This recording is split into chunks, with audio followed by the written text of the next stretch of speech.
Day 1, Problem 1. I can see that this problem has two parts to it, a Part A and a Part B. Part A appears to be about writing this number, which is in scientific notation, into standard form, a regular-looking number. And Part B appears to be about writing this number, which is a regular-looking number, into scientific notation. So let's tackle these just one at a time, starting with Part A. I need to take the number 5.34 times 10 to the fourth power and change this number into standard form, into a regular number that does not have the times 10 to the fourth power part. The way that that works is to manipulate this decimal point. 10 to the fourth power, 10 times 10 times 10 times 10, that is equivalent to 10,000. And if I multiply the decimal 5.34 by 10,000, the effect of that is to move this decimal point to the right, creating a larger number, and I need to move it 4 places. So 1, 2, 3, I'm going to need to fill this spot in with a 0, and 4. And I'm going to need to fill this extra spot in with a 0 as well. That's going to create the number 5, and then 3, 4, 0, 0, and now the decimal point is at the end. So the number 53,400 is equivalent to 5.34 times 10 to the fourth power in scientific notation. Now Part B. This time we have the number 3,725,000. This is a regular number or standard form number, and we're asked to change this into scientific notation, so a number that has a times 10 some exponent by the 10. So to start, let's write that number out, 3,725,000. The decimal point right now is at the very end of the number.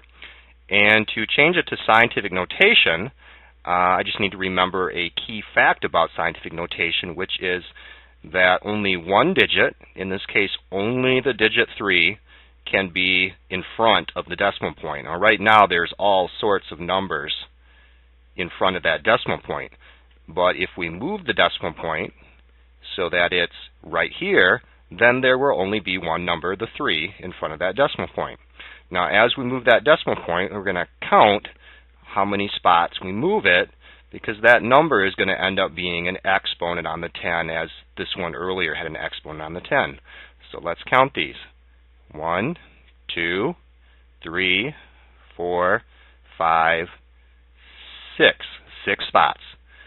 And so rewriting this number, we have 3 point, and then any other digits that are not zeros, so in this case 7, 2, 5. It's not necessary to include all these extra zeros. And then times 10, and remember how it was 6 spots, so the exponent is a 6 on the 10. And so the number 3,725,000 is equivalent to 3.725 times 10 to the 6th power in scientific notation.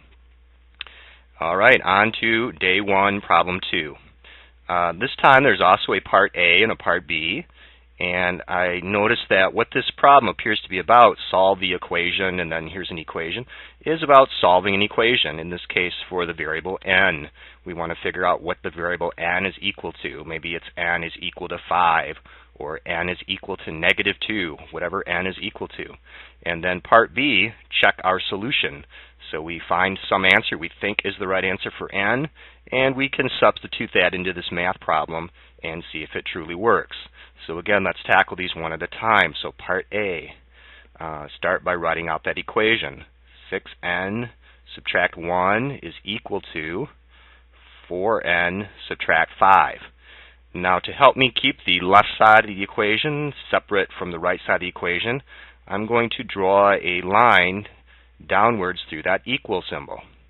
And that just helps me keep the sides of the equation straight. When I get all done, I have in my mind that I want it to say n is equal to, and then some number over here. So on the left side of the equation is where I want to put the letter n. Well, there's some n's here already, 6 of them, but there's also some n's over here, in this case 4 of them. Now, I want to remove these so that they're not here, and I'm going to do that by subtracting underneath. So subtract 4n, and on the other side of the equation, subtract 4n. Okay. Now, 6n subtract 4n makes 2n, and this subtract 1 is going to be straight down, and then the equal symbol.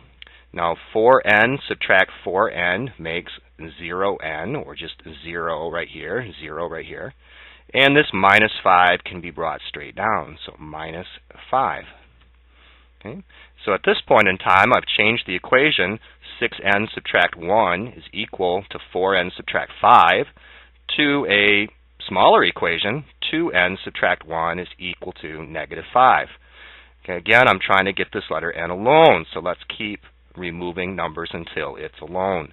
I notice that near this n term, here's the n term, 2n, near that n term there is a subtract 1. Let's get rid of that subtract 1. So underneath, add 1. And on the other side of the equation, add 1. Okay.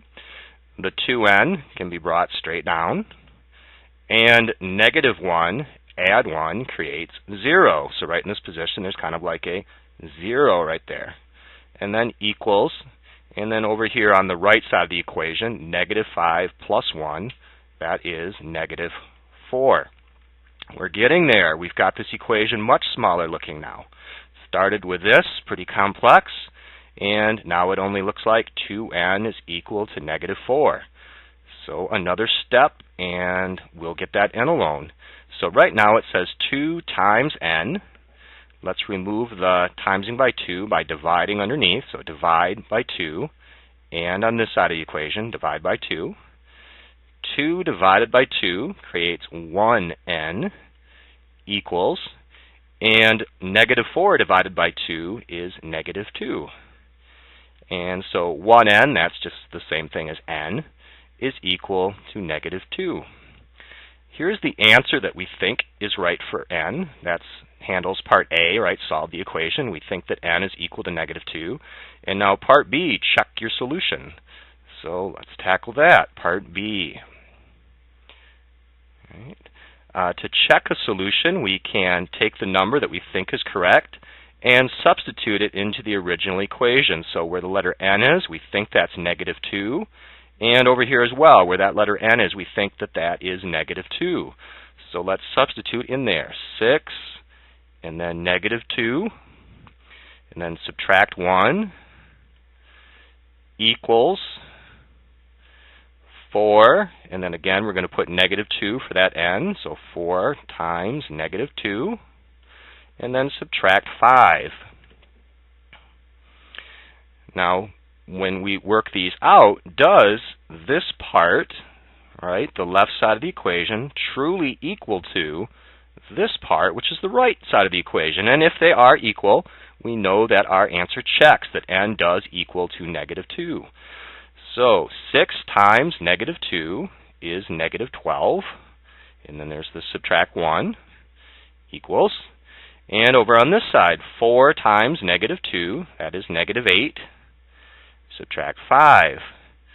All right, negative 12 subtract 1, that is negative 13, equals. Negative 8 subtract 5, that is negative 13. And because these are the same, that means that it was correct to put negative 2 in this position and in this position. So this problem checks. Negative 2 is the correct answer for n.